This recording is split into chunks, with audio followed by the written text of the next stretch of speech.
Oh, I don't have to write any. Oh, great. Sure. Give me the script. Gone. But he lets me a Jimmy comic. Produce is very good about. Freddie Prinze was making $25,000 a week. He had just performed for the president. His catchphrase looking good was everywhere. But on January 28, 1977, he started calling everyone. His mother, his ex-wife, his friends. Everyone saw the warning signs, but nobody could stop what was coming. Just 22 years old, the star of Chico, and the man was done pretending. What happened next shocked Hollywood forever.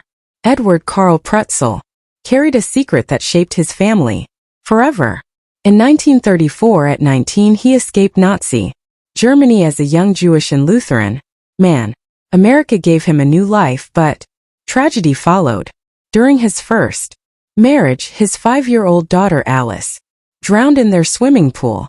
Edward was painting the house and wasn't watching. Finding her lifeless body crushed him. From that moment he never forgave himself. Alcohol became his escape. His drinking destroyed his first marriage and left him empty. Even after marrying Maria Granella, he stayed haunted by the past. The fear of losing another child kept him distant. That dark secret would follow the family forever. Maria Granella loved Edward, despite his scars. Born in Puerto Rico, she came to New York to work in a factory. She hoped her love could mend him. On June 22, 1954, she gave birth to Frederick Carl Prutzel at St. Clair's Hospital. The world would come to know him as Freddie Prinze.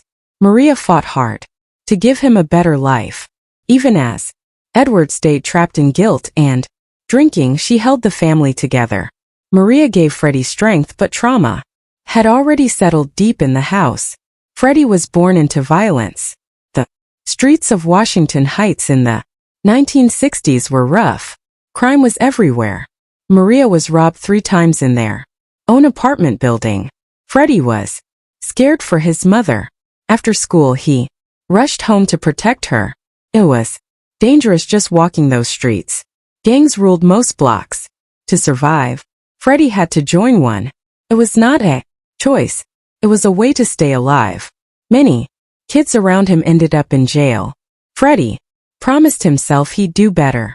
Comedy became his escape. His mother wanted him to grow strong, so she put him in ballet class. Freddie was a chubby, asthmatic boy with glasses. Ballet was an odd choice for a boy back then, but Maria wanted him to control his weight and feel proud. At the same time, she gave him a strict mix of cultures. On weekdays, he went to a Lutheran school. On Sundays, he attended Catholic Mass. It was confusing. It was hard to fit in, but it shaped him. He learned to adapt. It made him tough. Freddie also learned that humor could save him. Kids teased him for his weight and asthma. Instead of fighting back, he made them laugh. He mimicked teachers. He told jokes in the boys' bathroom. Soon kids skipped class just to see him do his routines. Even at the prestigious Firel H. LaGuardia High School, he kept making people laugh.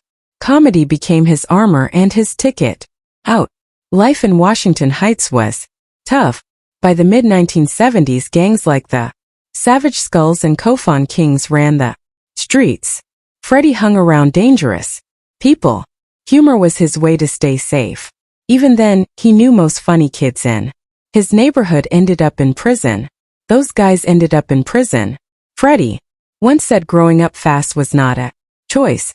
It was what his world demanded. Freddie decided to change his life. He auditioned for LaGuardia High School of Music and Art and Performing Arts without telling his parents. It was a big risk, but he did it. Getting accepted gave him hope.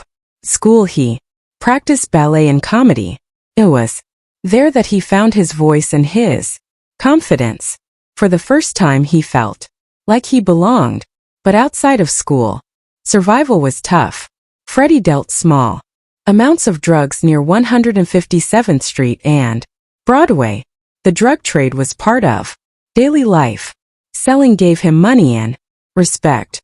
It also gave him a sharp view of how hard people struggled. This experience made him wiser and gave him stories to tell. Freddie was also a hidden musical talent. Even as a teenager, he played the drums, guitar, and piano. Tony Orlando and Dawn heard him sing and invited him to work on the album To Be With You. Music and comedy came together in Freddie. On stage, his timing was perfect. Off stage, his heart was full of rhythm. He decided to leave school before his senior year. Many thought it was crazy, but Freddie knew comedy was his future. Going by the Hungrin, he performed at the Improv and clubs all over New York. By the time he was 19, people were already saying his name. Walking away from school was a gamble, but it was one that paid off. It gave him the chance to chase his dreams, and those dreams would take him much further than anyone thought possible.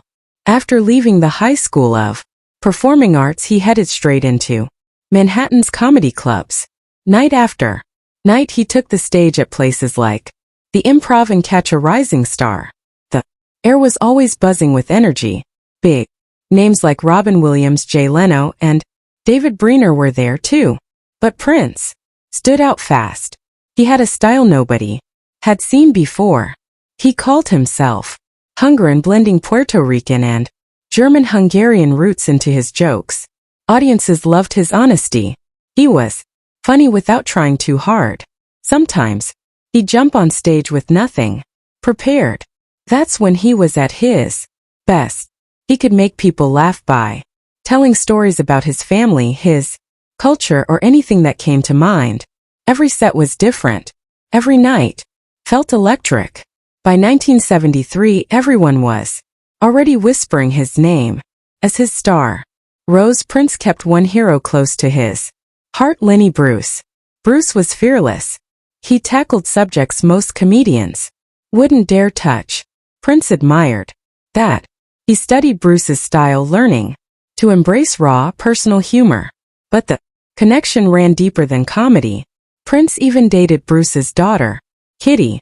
The romance was brief and ended badly. The breakup crushed him. Some say he thought about suicide, shaken by the same demons that had followed Bruce. Prinze